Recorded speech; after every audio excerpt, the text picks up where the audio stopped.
What's up, Pat's pals? Welcome to the latest and always greatest edition of the Six Rings and Football Things podcast, brought to you by you know who, WEEI, Odyssey, and 2400 Sports.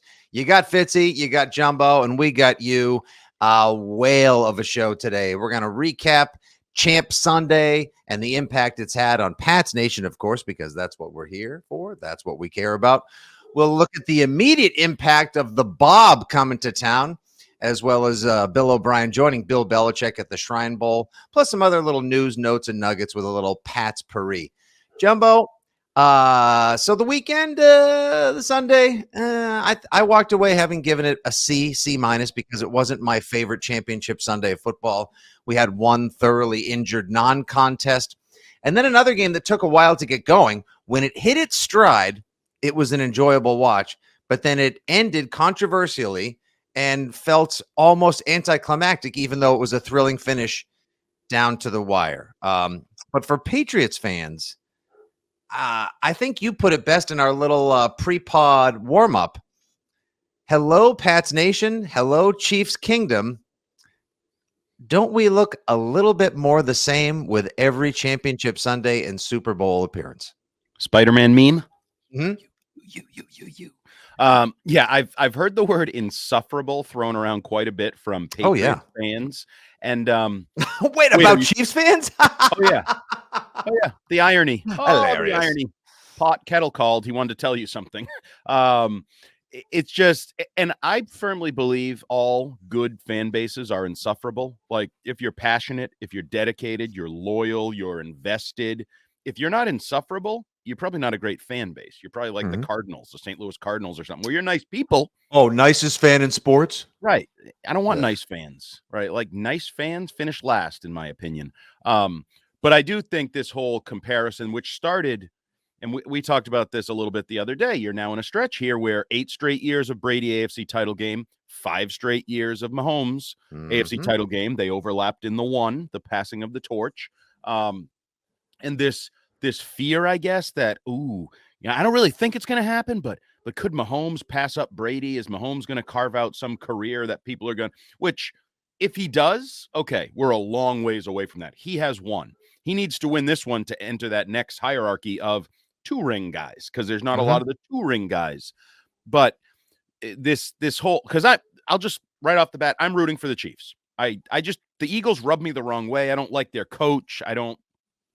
You have called him, he's in like the club, like Andy Hart's Dink Club for some reason. Absolutely. And he added to his resume in that area by bringing his daughter to the post-game podium and then chastising her for acting like a little girl at the post-game podium. Stop it.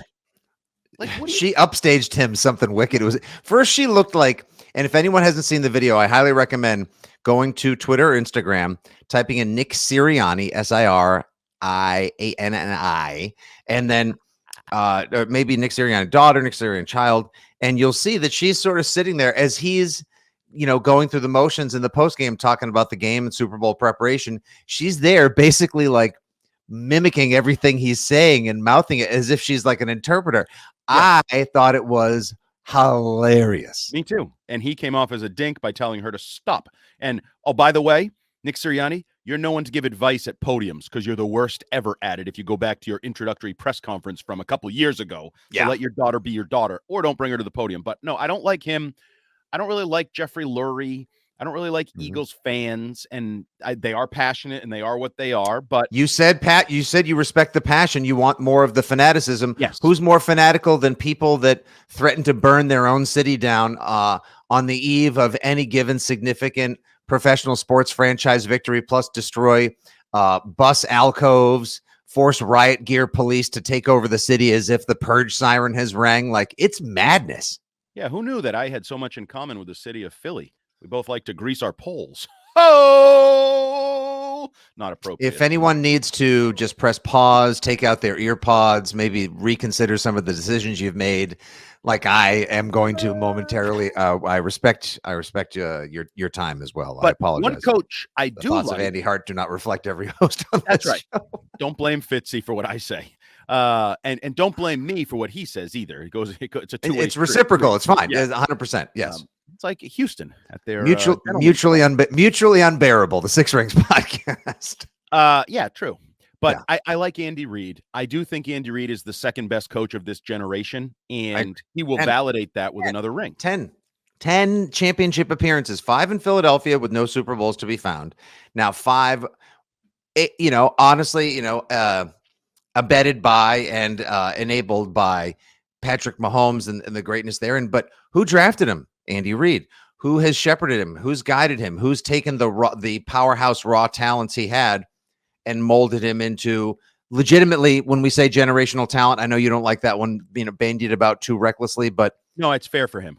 It's fair for him. If anyone is a Patrick Mahomes hater now, you are a Patrick Mahomes hater because you either are looking for some ad hominem nonsense to make fun of, like his hair or his voice, because he sounds a little bit like a Fraggle. Yeah, I mean, okay. It's all worthy. But to like dislike him, that seems a bit much. But as Rich Keefe and I were sort of, posturing the other night on the radio, Andy, it's mostly just like a vote against his wife and his brother, which I can understand to a degree, but his on-field ability, his playmaking talent, his guts, and his quarterback wizardry are unparalleled. And after Sunday's game, I don't know how in the world you can at least not tip your cap and say, I'm rooting for you, but damn, you're good. Well, I am rooting for him. The one thing I will say, not the hair, not the voice, not the greatness, not the challenging of Brady down the road, any of that. All right, what is it? He's got a little bit of the Ben Roethlisberger where we have to know anytime something is bothering him, and when he fumbles, the limp gets a little bit more pronounced, like, like when a kid gets hurt. Yeah, like, did you ever like make a bad play in youth sports and then you got up and you're like, oh, my arm, it's broken. Oh, yeah. Like, no, it's not. You made a shitty play. Right. So that annoys me a little bit. But other than that, I will be rooting for the Chiefs in the Super Bowl. And it is what it is, Patriots fans. If you're feeling insecure about the Chiefs or about Mahomes versus Brady or any of those things, they're here to stay. They're here to stay, in my opinion, as long as Andy Reid stays connected to Patrick Mahomes. That'll be the next challenge for Mahomes. At some point, Andy Reid's 65. If he calls it a career in 3-4 years, that'll be a point in his career for Mahomes that will challenge him. Not quite as mobile or healthy, dare I say, as Bill Belichick, who we've seen, and we'll get to the Shrine Bowl activities, is still out there running blocking and tackling drills. The investment Bill Belichick said that he had last season when he was literally snapping the ball, running routes at practice, routes, whatever. It's funny when you call it routes. Thanks, Cam. A route tree, not a root tree. Andy Reid may not be, but not routes. All right. Pedantic semantics. Let's call the whole thing off. I doubt Andy Reid will be around coaching as long as Bill Belichick. That will be a challenge for Patrick Mahomes. But I just want to say I get you. I feel you, Pats fans, because there was nothing I enjoyed more. There was nothing that comforted me, and literally every day that I woke up brought me more solace and joy than knowing Tom Brady was the quarterback, Belichick was the coach. There was auxiliary talent like Edelman and Gronk, and the Patriots were always going to at least be in the divisional round, if not most definitely. I mean, hell, always going to be in the AFC Championship. They did it 8 straight years, and likely Super Bowl favorites. Like, there is something about that where you not only live vicariously through them, but it almost emboldens and empowers you as like a person, as a fan. Like, you just feel like you've done something, even though you've done nothing but invest a significant portion of your personal time in the successes, failures, triumphs, and tragedies and travails of a team. And I miss that. That's the drug. That's why when you ask me, like, what would you rather next year? Mac Jones have a great season or bring back Tom Brady for a year or two? You want a hit of that drug. And right now, the Chiefs are getting the purest grade of that. I mean, it never hit the streets. It's been cut up with nothing else. They are getting the purest form of that in the awesomeness of Patrick Mahomes working in sync with Andy Reid. I envy it. I admire it. I remember it. And I think when we open with the whole, like, you're insufferable. No, we learned it from you, Dad. Like, well, okay, I wish I was you. You'll never be Brady. Yeah, but Mahomes is pretty great. It's because Pats fans, deep down inside, Andy, I think we all we miss it, and we can recognize that Chiefs fans are the new Pats fans. And we could recognize that the Chiefs are the new Patriots, and that most of the country says, why do you get every effing flag? Why do you get every effing call? You're good enough. Do you really need the help? The meme, whoever put the meme together of the post-game jersey swap between Patrick Mahomes and Torbert, the official, where they're both smiling and Patrick Mahomes as an official, like, tremendously well done. And I agreed with it.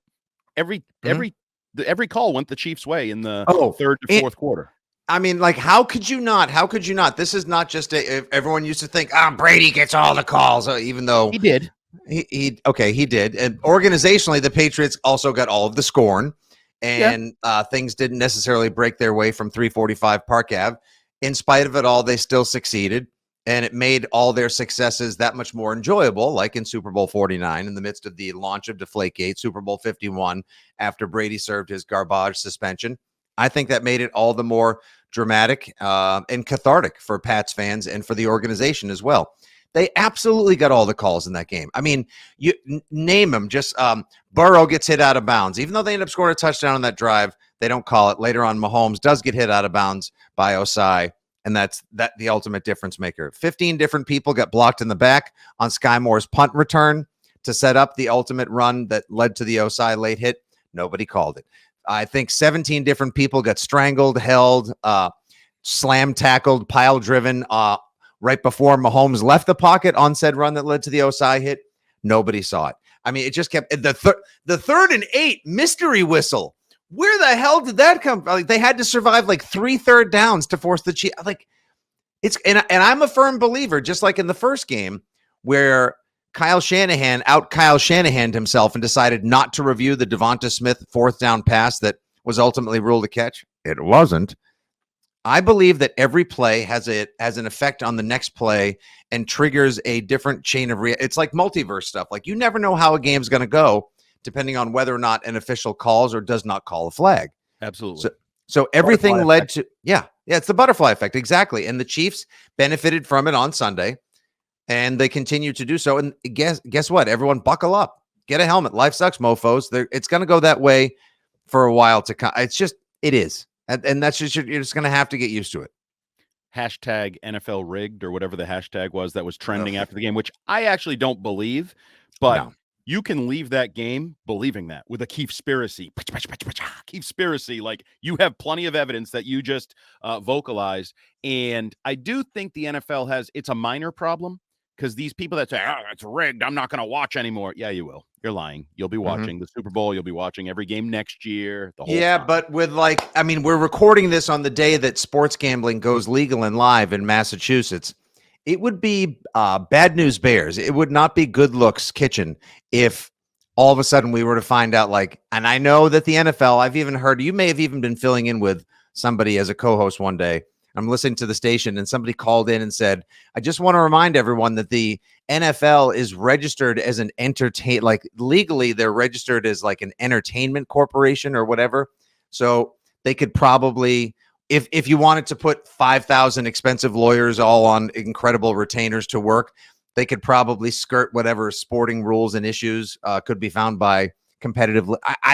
Long story short, if we ever found out that the NFL was scripted by people that used to work for Vince McMahon, what a mess.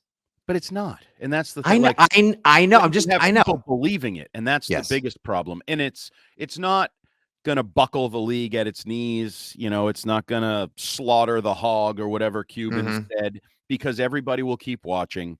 And nobody's going to stop betting. More people are betting than ever. More people in Massachusetts are now able to bet. They'll be betting next year when they have the mobile capabilities during the NFL season. I will be betting. Everybody. But you left this weekend with a big portion of your fan base. I don't know what it was, because everybody, I'm at the gym the other day and everybody's like, well, those certainly seemed rigged. And I'm like, yeah, they seemed rigged. I don't believe they are, but they seem rigged. And if you have the fix was in, if you will. Yeah. And even if you know that it's not, if you have 30% of your audience, 20% of whatever it is, thinking it's rigged, you have a little bit of a PR problem there. You have a little bit of a clean it up problem. Now, you know me. I just think officials stink in all sports. We spent time this weekend on WEEI on Sunday talking about LeBron James and a horrible call at the end. I was just going to try to segue it to that. It's a perfect stitch because the NBA officiating, their Twitter account, PR firm, whatever, comes out and oh, we're so sorry, LeBron. Like they sent him an edible arrangement.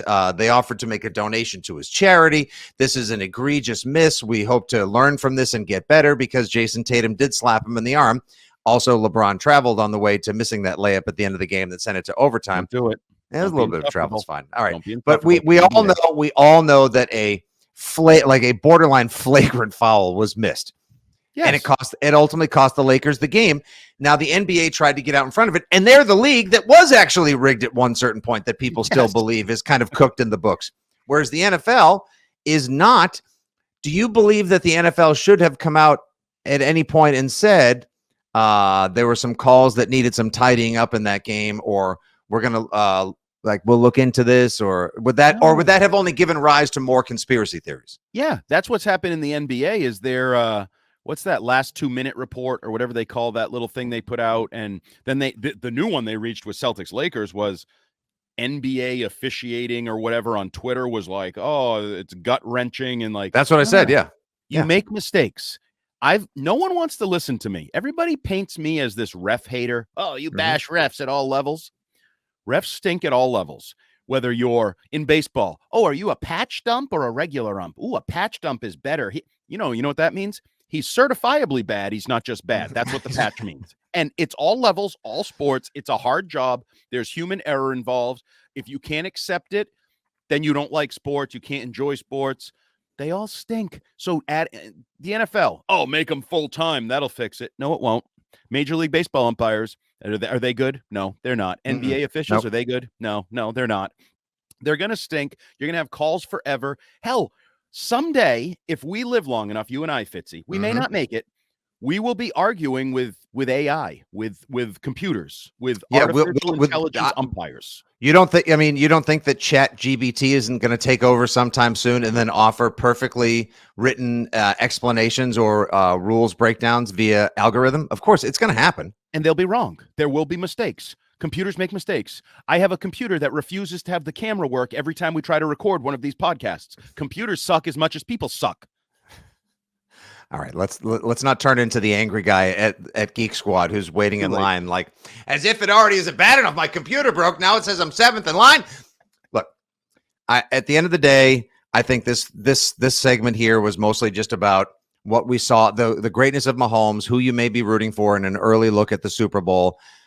I think I'm leaning Chiefs in terms of winning the game, as well as a rooting interest, which is crazy to hear as a Pats fan. I can't believe the words are actually coming out of my mouth.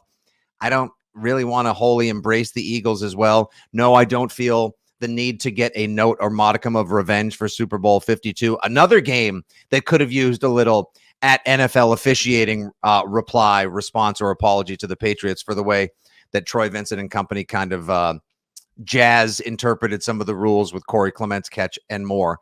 It is what it is, and here we are. It's going to be a great Super Bowl, hopefully. I am disappointed, though, the way the playoffs have gone, Andy. Wild card weekend, awesome. Divisional weekend, up and down. Champ Sunday, meh. So trending in the wrong direction? We are trending in the wrong direction. So does this Super Bowl reverse the trend and deliver the bang for the buck that we all need in the ultimate game of the 2022 NFL season or not? Well, I mean, how can it be a downer when we have Miller Lite versus Coors Light to look forward to? The battle for it all. It's the Andy Reid Bowl. It's where he was versus where he went. And no, I think it'll be a good game. I think you have two good quarterbacks and two good coaches. So you start there. Now, if one of the quarterbacks gets hurt and we start watching backup quarterbacks, all bets are off, because that's what killed the 49ers game. They didn't have a capable quarterback. They had a quarterback out there with a torn UCL who couldn't throw. They couldn't run pass plays, so they had no chance. Like, that game was – and then the Eagles – knowing the other team couldn't score and couldn't throw the ball, played the game relatively conservatively. They didn't have to do anything. They had enough points in their back pocket to win the football game already. So quarterback play is where it's at. I know this is breaking ground. Quarterback play matters in the National Football League. Did you happen to see that Huntley, the backup for the Ravens, just got sent to the Pro Bowl games? Yeah, we have backup quarterbacks making the Pro Bowl now. That's freaking awesome. Oh my God, is he gonna come back and is he gonna do the gritty for all of us? Well, by the way, I can't have any less interest in something than the Pro Bowl games, coached by the Manning brothers. Yeah, it's weird because the commercials are terrible with those two going at it. Like, it makes me not want to watch it. I know. Less interested in it. But no, I Don't. think as long as we have Mahomes versus Jalen Hurts, I mean, the Eagles are a tremendously all-around talented team. They have They talent don't do anything everywhere. poorly. They really don't. And you have Mahomes, who the beauty of Mahomes is if the Eagles go up 21-0, the game's not over. Mahomes has been there a million times. Did you see the number? He now has 3 playoff wins where he took over trailing with 1 minute to go or less. No one else in history has more than one. Like, he is. And he's in his mid-20s. Yeah, you must watch. He's just barely legal to rent a car. And just because his wife sucks and his brother sucks, don't root against him. No, I think I'll be like so many, just rooting for a good game, just rooting for a hearty watch, just rooting for a memorable conclusion to what's been a very up and down, at times annoying, occasionally fulfilling season as well. I think I'm going to lean. I wouldn't mind the conversation, becoming like, oh, Mahomes, he's catching up to the Patriots. He'll never. I don't believe in anyone's mind he'll truly catch up to Brady. But also, stop comparing Brady to Mahomes. Please, the numerics behind each are so dissimilar. They're completely different quarterbacks with different legacies. One is concluding his, and it's unforgettable. The other is just really now starting his journey. And it's fun to watch, and it'll be great competition. And I can't wait until the Chiefs and the Patriots play again this fall. And let's now talk about how the Patriots can get better in advance of that game. Thank you guys for joining us as part of this crazy community, the Six Rings and Football Things gang. You can give us a follow at 6 Rings Pod. And of course, chat it up with your buddies at Jumbo Hart and at FitzyGFY anytime, and let your friends know, hey, this podcast is fun. Hey, these guys are off the rails. I don't know how the hell they do it, but it always makes for a great Pat's chat by subscribing to 6 Rings and Football Things on Spotify, Apple Podcasts, and wherever awesome football pods are found.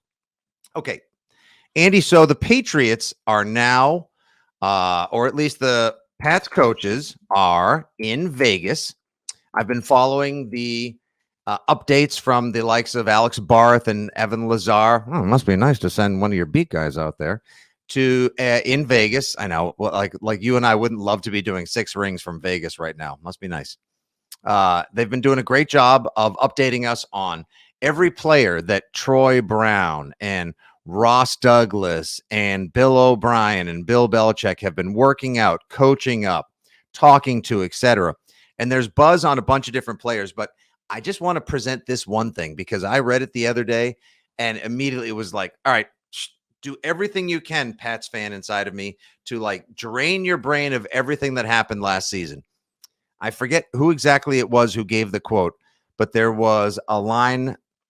I think I read it at weei.com in a piece from Kyrie Thompson about somebody who was in Vegas said in 15 minutes of listening to Bill O'Brien coach up the offense for the West team at the Shrine Bowl, they heard more positive reinforcement and practical coaching and instruction than said source heard in 2 days at Patriots training camp from Patricia and Judge. We're done lobbing bombs, grenades, and hurling insults the way of Judge and Patricia. But that, if anything, should just point out that the wrong decision was made. We need to forget what happened and just move on to the now, where the good coaching and proper instruction is happening. I even felt a shade of optimism after I heard that. Oh, I don't know how you couldn't. And I can. So the Bill O'Brien thing is great. We all knew he was qualified. We get these now rekindled reports. Oh, they didn't hire him a year ago because they were worried he would leave and they'd have to hire a third coordinator in 3 years. Well, here we are. That's water under the bridge. Third coordinator, 3 years, but it's the right guy. We've used the words stabilize, legitimize, competent, whatever you want to use. He brings that. But I continue to say, and we've seen this there in like a mock view or a preview view of Bill Belichick, what he's doing.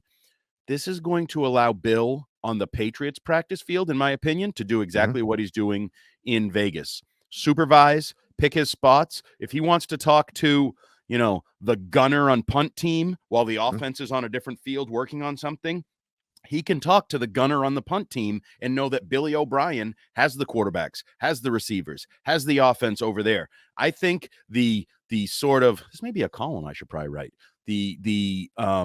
Go for it. We'll workshop. Yeah. The biggest positive isn't necessarily what Bill O'Brien brings to the coaching staff. It's what it's going to allow Bill Belichick to do. to less is more. The Bill O'Brien effect. There we go. pick his There's, spots. there's your hit. Yeah. You're welcome. I can already see it. The clicks are pouring through. Pick his spot. And like I said it the other night on TV, and they kind of like stop.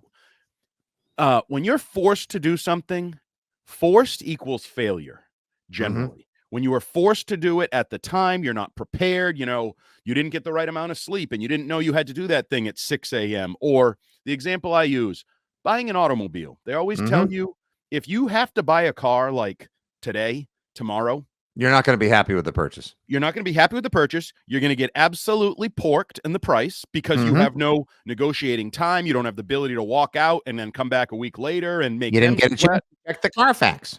Right. You can't do any of that. If you're going to buy a car, you do it over the course of weeks, months, and get the right deal from the right dealer, the right inventory, the whole thing.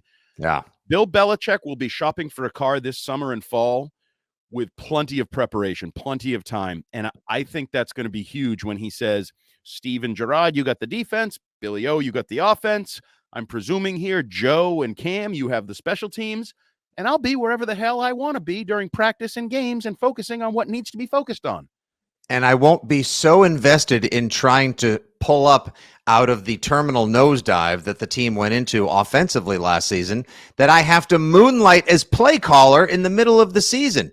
If Patriots fans are listening to this podcast and haven't caught up on that report, there was a couple days ago, word got out that Belichick actually had to, quote, moonlight as play caller at a certain point, that he was listening in on the headset to the offensive play calls, taking over at times, weighing in with influence, advice, and direction as to how to try to score the ball or at least advance it down the football field, which is the last thing that you need somebody who is also in charge of every other aspect of the team as well.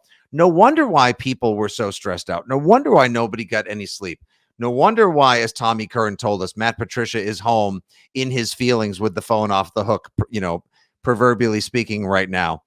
Like, that season had to have drained everyone. And I actually I think it's a testament to Belichick's programming, his DNA, that he's such a football guy and football guy only, that he's out there with that renewed sense of urgency, with the piss and vinegar that he's been showing in the highlights and the camp updates from getting ready at the East West Shrine Bowl in Vegas. Like, he looks as fresh as lettuce and ready as ever to go, Andy. Maybe even he secretly right now is thinking, oh man, this is so great. What was I thinking last year? Oh, I think there's no doubt about that. And I do think this is who he is still as a coach. He prefers, in my opinion, the minutia, the detail, the wing or the up back where his hands and his feet are, like that kind of stuff, while he can let the others do the big picture stuff. I firmly believe he still loves that aspect of coaching and the underdog, and like getting that guy who's not a star, but to do it in a way that when he does that, the team benefits, like that sort of domino effect. I think he loves that ability. Now, this is just another example, because the report you're speaking of about Belichick moonlighting also kind of tied it together with the slow play calls, the delay of games, the timeouts. Like, maybe there was why was Mac doing this all the time? It wasn't because his helmet was too tight. And I want to say it again. Anybody that still blames Mac Jones is a boob. And the latest boob is Julian Edelman, who's ripping him again for like his on-field histrionics and emotion. Come on. Is he really? Hey, Bill. Hey, Julian, correct me if I'm wrong. You're the one who got into a fight with Joe Judge because he sucked as your position coach. And it was behind the scenes, but he wasn't costing you your season and your career the way this ineptitude was costing Mac Jones a year of his life. And I would also say the camera's on Mac Jones at all times. He's the quarterback. He's the focal point, legitimately, of the offense, but also just the star and the center. Like, yeah, you're going to catch him a few times losing his mind when he has this. Like, we now, how like really good music and headphones, you have the stereo where like they'll put a certain thing in your right ear and then a certain in your left, and it all. You can hear the way it was aurally designed so as to like completely wrap your mind in sound. Yes. And that's cool. That's great. Yeah, that's badass. When it's one guy calling a play in this year and another guy chiming in saying, no, that play's stupid, and calling a different play in this year, I believe that's borderline torture. That is borderline like you've got mono channels that are working not in sync or not harmoniously together. So you don't know which way to go or what to do. I'd rather lay in a freaking MRI machine and without the headphones on than listen to Matt Patricia and Bill Belichick when I know I only have 20 seconds here to get a play. And you idiots are fighting about what the play is going to be. So, I'd rather watch a football game in a luxury box with Brittany and Jackson Mahomes. Me too. Yeah. I'd rather do almost anything than be what Mac Jones had to go through this year. Oh. And I'm going to say it for the 10 millionth time. I don't really like Mac Jones, but he was put in hell. Football. Look at hell. you. Listen to where we are just right now in about to be February 2023. 3 years post Brady. Here we are now. Guys that like, you don't like Nick Sirianni, that's fine. But like, you're not a Mac Jones fan, you're defending Mac Jones. We're not supposed to be Patrick Mahomes fans. Here we are almost cheerleading for Patrick Mahomes. He's getting too much brushback. People aren't appreciating his greatness. Andy Reid now. We're giving him favorable comparison to the greatest coach of all time because Andy Reid is now triumphing with a great quarterback by his side. And Bill Belichick said, that's okay. I think I can do this myself, and let his greatest quarterback and football companion go 3 years ago. What a strange time to be alive, talking football and living the Six Rings life. Plus, objectivity's a bitch. I'm not a huge fan. I've never succeeded in that open water, to be quite honest. Sink or swim, I'll choose the former. I gotta say, it's been nice also to see some of these players that could potentially become Patriots targets, because it's a beautiful thing. It's a beautiful, beautiful thing that Patriots coaches are getting a first. I mean, you see Matt Groh over there leaning against a fence with like his little reporter's pad, making notes. He's typing in his phone. You know, he is scouting every single possible defensive end nugget, possible late round, third down back, quarterback prospect, receiver, etc. This is great. This is nothing but a positive for the Patriots, who you may say, after this past season, don't these guys need a break so they can deprogram, reset, and refresh and come back thirstier and hungrier than ever? No. The New England Patriot way is to get out there, work your way through the garbage of last season, and get to a more successful tomorrow by grinding. That's how Bill Belichick works. That's how this organization runs. And I'm sure Andy can attest to that as well. Now, Andy, you're going to have to do me a huge favor and tell me to stop falling in love with Zay Flowers. Because if I read one more tweet, one more story, Zay Flowers looks like the perfect Patriot. Could New England take him in the first round? This guy's going to run a 4.3. He's shaking and baking everyone at the Shrine Bowl. Really? Are we crushing that hard this soon? Okay, so we all know things change dramatically over the course of this process. Like where guys are. Oh, this guy, Mac Jones rises up. He's going to be 3. Then he's going to drop to 15, whatever. The whole process pre-draft. The draft is in 3 months, people. 3. Oh, yeah. And Zay Jones ways off. Was considered a second-round pick Zay not Flowers. Too long ago. I mean, Zay Flowers was considered a second-round pick not too long ago. Then it was like, this guy's probably a late first-round pick. I find it hard to believe we're going to talk ourselves into the 14th pick in the draft for Zay Flowers. So that doesn't mean you can't draft him. We know Bill Belichick is not opposed to trading down if he needs to get the right guy. I am very much open to the idea of drafting a receiver if you feel like the receiver is a game changer, is an offense changer, is a trajectory changer for your quarterback. I don't know if Flowers is that. He's a good player, really good player, kind of got lost in this dismal season for Boston College football. So it's interesting that they're getting the first look at these guys and the up close look. I love that. They'll get a great look at the Senior Bowl. They have DeMarcus Covington as the defensive coordinator down there, their defensive line coach. So he's going to get some hands-on opportunities with his D linemen, the opposing offensive linemen. There'll be a lot of up close scouting there.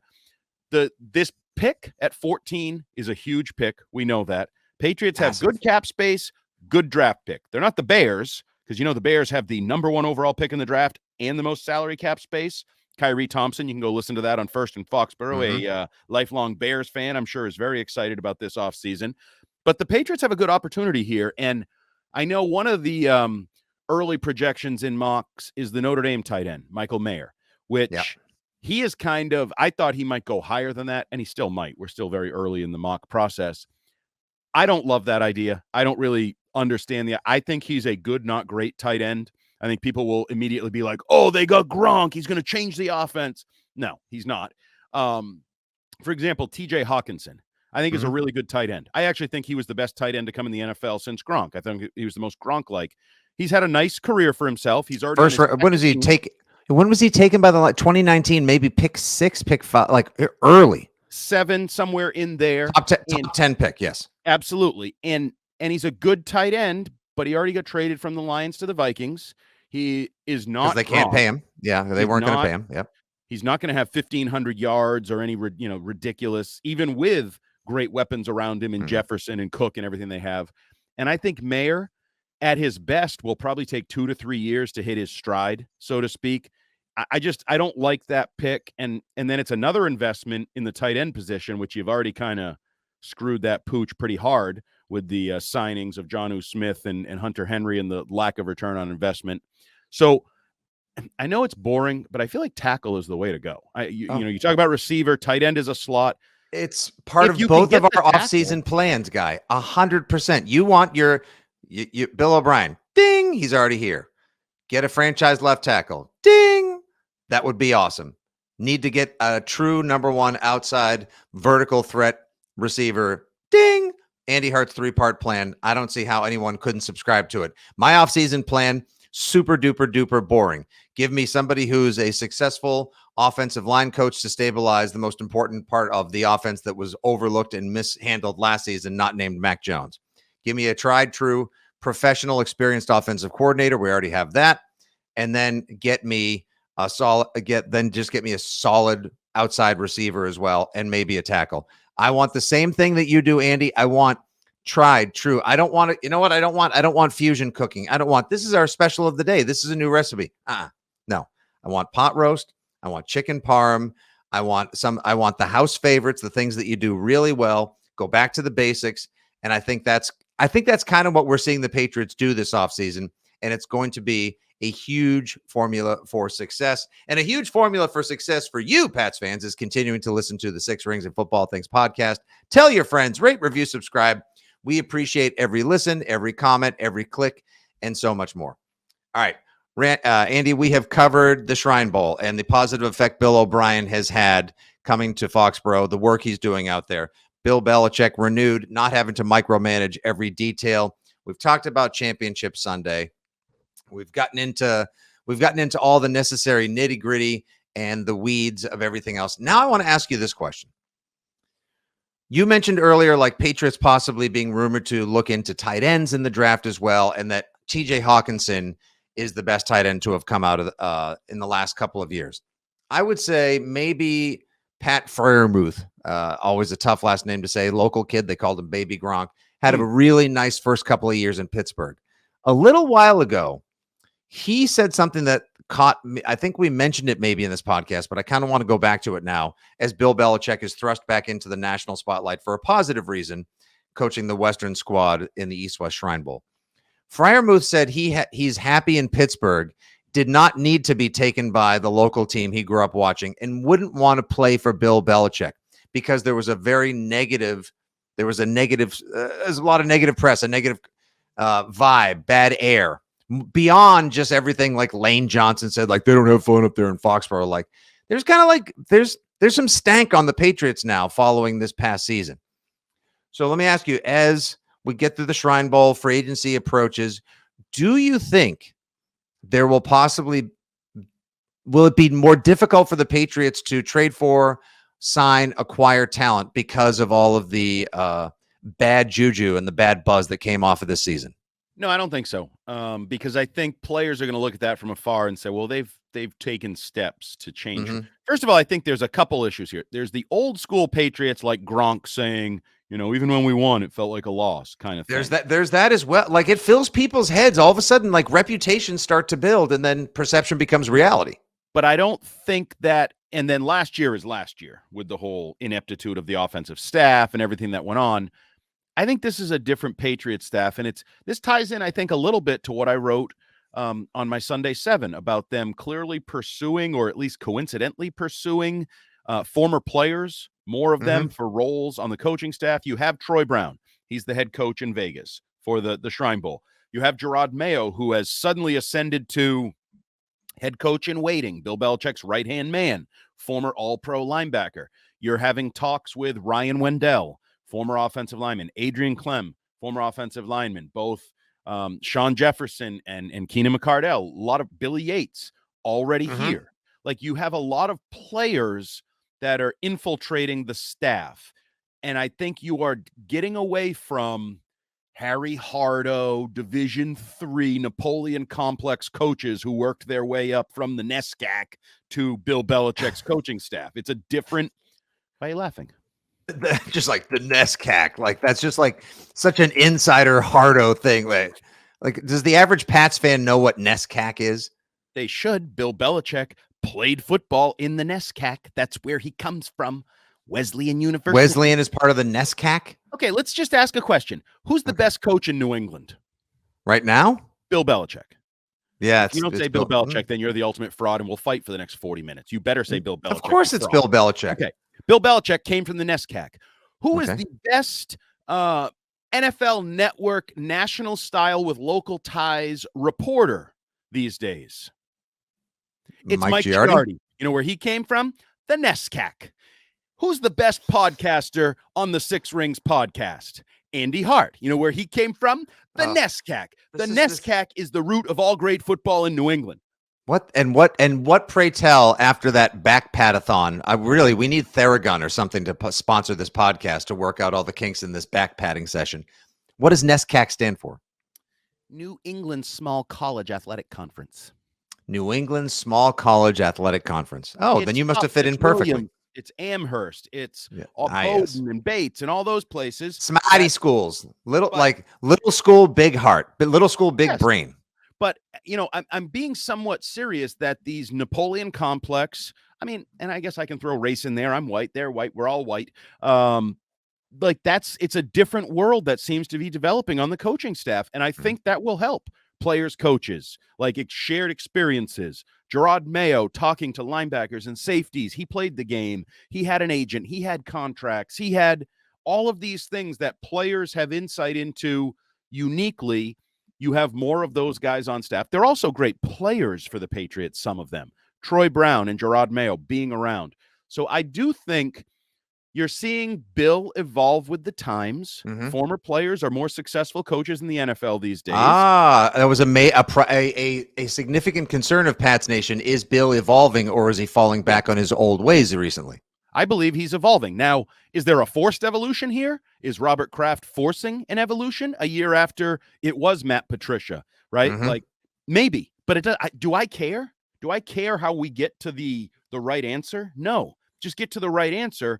So to talk about acquiring talent, I don't think these are the old school Patriots. And certainly guys coming into the league for the Shrine Bowl, that sets a foundation for that whole group of whatever it is, 150 players that are at the Shrine Bowl, seeing the Patriots of Gerard Mayo, Troy Brown, different light, right? So players that have achieved plenty in their playing days, that have succeeded at the highest level. And I think the modern athlete relates to and wants to hear from them as much as they want to hear from, the coach or whatever. Like, hey, I look like a coach. I sound like a coach. Like, it's okay. Actually, it's kind of fun to listen to people that just played the game and can relate to me on a more intimate, personal, and experienced level. Right. So I think that will help that evolution. Now, is there always going to be some trite, aged view of New England? Yes. I mean, that's going to be part of it. But, and then you bring in talent acquisition. You mentioned signing or trading. Well, if you sign a guy, you can do the Matthew Judon. I didn't choose them. They chose me. They handed me a boatload of money, and I said, yes, I will come play for you. And it's worked out great, right? He has embraced the Patriots, the Patriot way. The fans, he's still acting like the assistant general manager, tweeting at Aaron Donald in the offset. You know what I mean, though. I would argue that he's a worse general manager than Matt Patricia was an offensive play caller. It's more for show. It's more for show. It puts, you know what? He just chums the wall. He makes it fun for Pats fans that are just like, oh, Bobby Wagner went to the Rams. Well, at least Judon tried to get. How come we can't get players like that? Well, you had you had an uncharacteristically aggressive offseason 2 years ago. It fortified the ranks to a certain degree, not well enough. Now you're going to have a reasonably aggressive offseason where I believe the Patriots will make unsexy but smart football moves. Make of the sex? Make of the unsex. Make of the sex. Nice. Great success. They'll make unsexy but successful choices to fortify the lines and the ranks that have been a bit depleted. No, you're not going to be seeing like an all-star team. You're not going to be seeing a fantasy football squad coming in Why? via free agency. No. Why? Well, you'll see some like solid trench players. You're going to see guys that'll get the dirty work done this season, so as to allow some of the other stars that are going to get proper coaching to shine. I mean, and maybe, just maybe, you'll see a wide receiver brought in, which brings me to my next question here in our little impromptu Pat's Paris portion of this episode of Six Rings. During Champ Sunday, this is one other Champ Sunday takeaway, Andy. We saw almost every iteration of the modern NFL team succeed to a certain degree. You have some teams that are like loaded with weapons, like Philadelphia, right? They've got a good young quarterback on the rookie contract, and they've got the elite weaponry that they were able to trade for and pay. You got Devonta Smith. You paid a ton for A.J. Brown. They paid a lot for Dallas Goedert after they shipped off Zach Ertz last year. Like, that's a team that's loaded on both sides, somehow making it work, and they got weapons galore. In San Francisco, you've got a team that had no quarterback, really. I mean, honestly, by the end of the game, they literally had no quarterback. They had four. Yeah, but they've got a system. The cliche, right? If you have four quarterbacks, you have no quarterbacks, and they've got the weapons and they've got the system. And then in Cincinnati, you've got just a fundamentally well-rounded team. And then in Kansas City, you've got the star quarterback. That's where all the money's going these days. And they don't have high-priced weaponry around, yet the quarterback he is the element that raises the tides in Kansas City. So if given the choice between weapons galore, a sound system, or the elite quarterback, which would you choose between the three? Well, I think you painted a not exactly accurate picture. Can I adjust? It's a little. Why don't you adjust accordingly? You see what I'm going for. It's a tad murky, but adjust accordingly, reframe, and then answer. Well, because I would argue every one of those teams had elite playmaker at the very least. Travis Kelce, people are erroneously now calling a potential GOAT tight end. They're wrong, but he's a great. I call him a wide end. He's part receiver, part tight end. Right, but he's more receiver, and he's not even the best Chiefs to ever do that. To me, Tony Gonzalez was better than him, like as just the pass catching, soft tight end. And I don't say soft in a. Not trying to be disrespectful. It's just how they play. It's a different world out there, and it's smart. It's how Tony Gonzalez played for so long to catch so many balls. You stay out of the Gronk world of getting your ass kicked and having to bang heads with DNs and all that. Yeah, Antonio Gates did the same thing. Antonio Gates was not known as a legendary blocker. No, he was a basketball player on grass. So was Tony Gonzalez. For the reason. But I think Julius Peppers on offense. Exactly. Yes.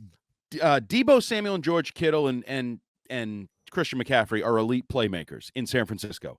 Jamar Chase is an elite playmaker. Some would argue, I mean, you see that touchdown throw from Burrow to T. Higgins. That is Mac Jones' wet dream right there, to have a big receiver that just goes up, high points the ball, gets it. So they have the weapons there. I think A.J. Brown and Devonta Smith are both high-end to elite, however you want to rank them in the NFL. So it's quarterback, and to me, you need at least one go-to guy. That's what I've argued for the Patriots. If you put Travis Kelce on the Patriots. Every team has the go-to guy. The Patriots don't. Okay, if you want to reframe that way, I'm here for it. I would take a go-to playmaker and the quarterback. Like, I think that's, and then if you marry it with a coach, now you got chef's kiss. You really bring it all together. But can't you win though? Like with Sanford, like let's say Brock Purdy tore his UCL. It looks like he's not going to have full reconstruction, not a full Tommy John. They're just going to try to repair it, and then he should be ready in 6 months, which I think is going to probably lead Tom Brady back from whence he came as a child and an initial NFL fan to San Francisco. Makes way too much sense. It's perfect. But there you had playmakers and system. You didn't have the high-priced quarterback yet, obviously, and it was working until the kid got injured in the game. I think from watching Patrick Mahomes, I think it's sort of the idea of just like, you can win it with any quarterback. Like, can you really win with just any quarterback? Because the team that impressed me the most this weekend was the Chiefs. And I know a lot of people would say, but the Eagles are the most impressive team because they're fundamentally sound at every level: special teams, defense, pass rush, coverage, running game, passing game. I still just can't. I don't know. Like, when you pay a quarterback $50 million and he fixes everything, it sort of reminds you of like, yeah, well, that's when Tom Brady was able to sort of fix everything. He did it differently from Patrick Mahomes, but it sort of showcases just how valuable having a legendary quarterback can be to me. Absolutely. And that is the difference is right Big now, time. Mahomes is he could go down as a top 5 quarterback or top 10 quarterback all time, depending on how you put it all together. He will. I feel as comfortable saying that as anything else. So he's not the same as anyone else other than Brady. Like, I mean, I guess Rodgers is not in this conversation, but you have a couple of them still playing. But like Joe Burrow may trend in that direction. I don't know. I think he's really good. I think he's special. He's different special. But got outplayed this weekend. Got outplayed by Mahomes. Also got his ass kicked. His offensive line wasn't there for him. See, to me, the ultimate way to build a football team, what Pats fans have to hope to embrace or go to bed wanting and wishing and dreaming of, would be a team that kind of resembles the Bengals and kind of resembles the 49ers. You will not be seeing anything that resembles the Eagles or the Chiefs, the two teams that are in Super Bowl 57 in New England anytime soon. Moving around like Jalen Hurts, moving around improvisationally like Patrick Mahomes, playmaking with your legs, holy smokes, things that light up Instagram and that the NFL feels the need to immediately retweet with video. No. What you're going to have to hope to see, sound, strong, well-coached, with occasional brilliance. And that's why I say, the T. Higgins wet dream for Mac Jones, like, just drop back, throw a ball that the guy catches. You make a good, accurate throw. You picked, the right spot on the field with your guy, the right opportunity, wherever the coverage was. Like that's something you could replicate as a Patriot. Because if Mac Jones can't do that, then, well, what is it would you say you do here? Exactly. What it would say you do here. I'd be very curious to see wherever Matt, like we've been getting coaching updates galore from the Shrine Bowl. Haven't heard much from players who probably took a much needed mental wellness break. I'll be very curious to hear from Mac Jones when he reemerges, where he reemerges, and who he reemerges with. If he has another Florida or California throwing session where he bros out with his guys. I wouldn't be surprised if we see Bourne, Hunter Henry, Devontae Parker, maybe who knows if Damian Harris, because he's an unrestricted free agent, whoever he shows up, I wouldn't be surprised to see them all rally together soon. And when they do, we'll be here to talk about it on Six Rings and Football Things. Andy, any final thoughts before we wrap up this fine, chunky, meaty early Feb edition? Chunky, meaty. No, I like that final thing you brought about. When does Mac surface and who does he surface with? And not that it is as big a deal because football's not the NBA, but we always talk about that. In the NBA, you're either a recruiter or being recruited, right? As these teams are kind of built. Oh, they were hanging out together in the offseason in Chicago playing pickup basketball. Who was the recruiter and who was the recruit, right? Oh, well, Jason Tatum is at some Jordan event with all these NBA players. Is he being recruited to go somewhere else, or is he recruiting to come join the Celtics? That's one area where right now I would have a hard time envisioning Mac. We made fun of Matt Judon. I can't really envision Mac being a recruiter right now. Like some receiver being like, yeah, I want to go to the Patriots and play with Mac. Hey, rookies, Mac here. Not gonna. So yes, hello. I don't think you'll see that. But back to the first thing I mentioned here in the third leg of the pod, the sort of damage control from the stink or the fallout of the Patricia Judge year and the mess that the offense was, like seeing Bill O'Brien coaching his ass off at the Shrine Bowl, Patriots purposely releasing every video they can. He's coaching hard. You hear his tone like, oh, all right, back to Patriots football. Yeah, they got someone who knows what the hell's going on in house. That's great. Belichick doing his thing. Oh, maybe I can get the Bill Belichick I wanted to be coached by, or that I've always wanted to have my brain picked apart by, as opposed to the guy who's micromanaging too many things and pulled in 1,000 directions. And maybe, just maybe, Mac Jones can do, along with some other players, can do a little secret like, guys, it's really cool around here. It's just forget last year. Last year was a really bad sequel. We brought in a different creative team. We fired everyone. We brought back the original screenwriter, the original director. Like the team is back. We're ready to roll. And I think everyone will probably do their part to recruit and help bring about the right talent. And I think that's it, Andy. That's it. That's a pod. That's a good off-season pod right there in a Super Bowl bye week where, well, we've been done for a while playing. Yeah, we have, but our interest in how the Patriots do, what you guys think, Super Bowl 57 and so much more is as refreshed and renewed as ever. I'm off to Florida for a couple of days with the fam. Andy will be around. He may bring you a little shorty, a little quickie at the end of the week.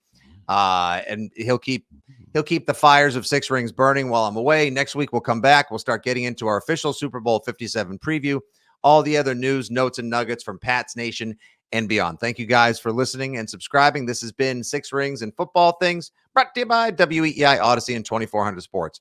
For Jumbo, for Terp, and everyone else involved, thanks for listening. As always, good day, God bless, and go Pats. See you.